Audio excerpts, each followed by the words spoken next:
What? No way. Johan, jeg har fået en idé til praktikvideoen. Jeg har fundet det her fede farkamera, og fordi så kan det være meningen, det er grimt. Så er det sådan ironisk. Så vi behøver ikke engang lave det flot. Nej! Så det bliver sådan, Vimeo, Ja. hipster. Ja, og så er det sådan noget med, at vi skal have sådan nogle kæmpe ord, der fylder hele skærmen. Sådan helt, altså kæmpe. Ja, måske lidt mindre. Sådan. Nej, prøv lidt stor igen. Sådan der. Ja, sådan der. Okay. 4-3. 4-3 på mig. Det kunne vi sagtens gøre. Og gule undertekster. Og så er det bare det. Og så er det bare Vimeo Starfik. Så er det bare Starfik, og så vinder vi alle priserne. Det er en god idé, ikke? Det gør vi.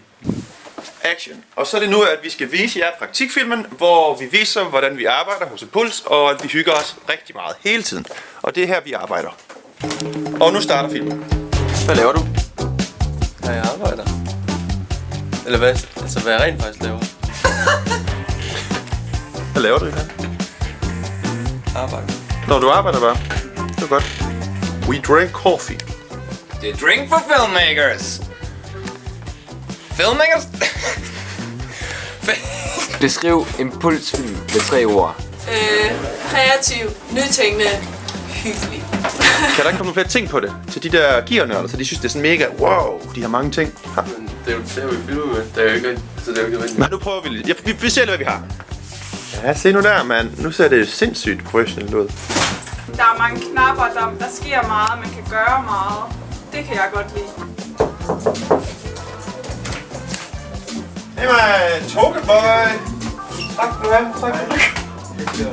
Det står nu. Jeg har glemt nøglen indenfor. Fuck det. Tænk for mig. Amen.